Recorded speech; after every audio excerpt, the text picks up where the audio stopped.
Allez, on va faire les énigmes 3. Ce carnet de notes. Marre. Il faut que j'arrache les fiches. Hein. Après, ça me fait des souvenirs. Allez, on commence.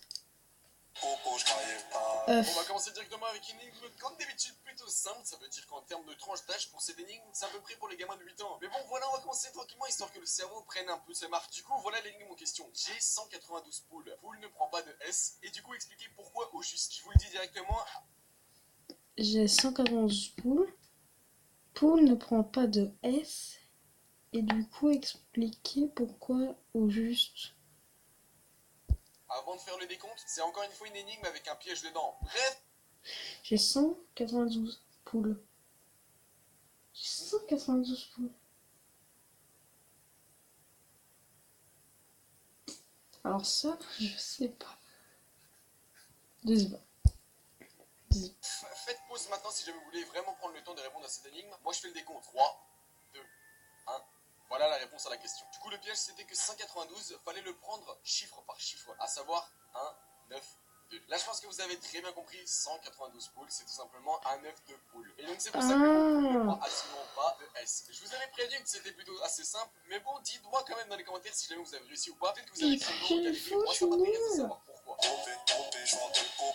Poisson. Cette fois, normalement, C'est si la vous avez même. déjà vu la première vidéo sur les énigmes, eh bien cette énigme en question va être vraiment très simple pour vous. Après, si jamais vous l'avez pas déjà vu, eh bien bonne chance tout simplement. Et bien sûr, allez voir la vidéo et je fais pas les creveurs comme ça. Non, du coup là voilà, 4 poissons sont dans un seau d'eau. Jusqu'à là, on est tous d'accord, il n'y a rien vraiment de compliqué. Ensuite, un mec récupère un poisson et ensuite à ça, un autre des poissons meurt. Du coup, combien de poissons reste-t-il dans le seau? Encore une fois, si jamais vous voulez vraiment faire cette énigme, je vous laisse faire pause maintenant. Moi de mon côté, je vais faire le décompte.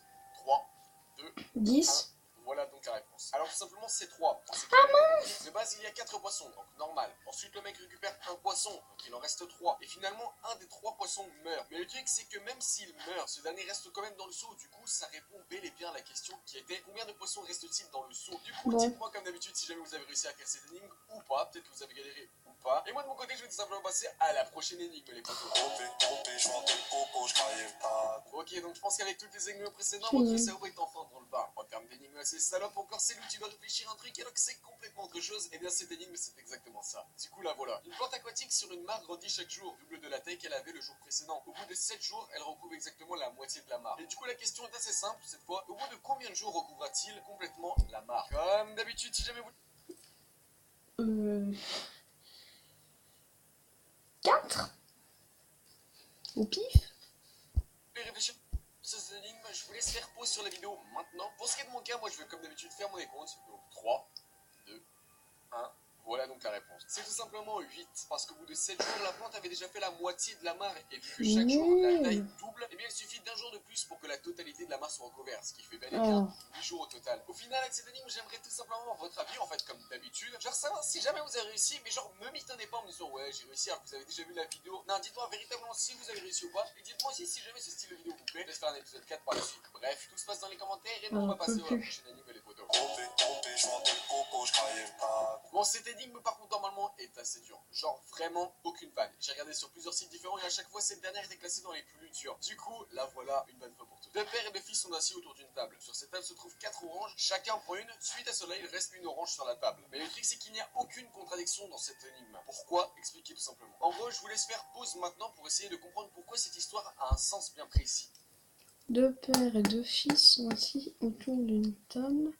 Sur cette table se trouve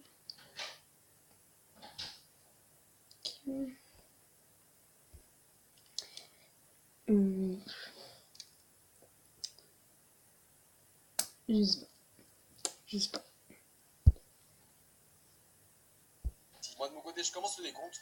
3, 2, 1. Voilà donc la réponse à la question. Et bien c'est tout simplement que déjà, il n'y a pas 4 personnes comme on pourrait le croire autour de cette table, mais tout simplement 3. Pourquoi? Et bien tout simplement parce que déjà il y a le père, le fils et le grand-père. Vous l'avez donc très bien compris, je pense. Le père joue le rôle du père par rapport au fils, mais aussi le fils par rapport au père. Ce qui fait donc que l'histoire tient très bien la route. Et c'est donc comme ça que normalement vous êtes tombés tous dans le panneau. À vous de me dire si c'est le contraire ou pas dans les commentaires. En tout cas, je vous aime tous. Voici donc cette vidéo comme d'habitude, j'espère qu'elle vous a plu. En tout cas c'était un plaisir pour moi de la commenter comme d'habitude. N'hésitez pas à mettre un like si jamais elle vous a plu. 1 sur 4. J'ai eu 0. 0 sur 4.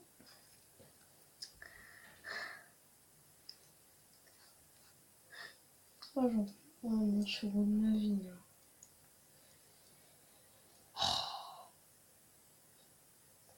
Dites-moi dans les commentaires quelle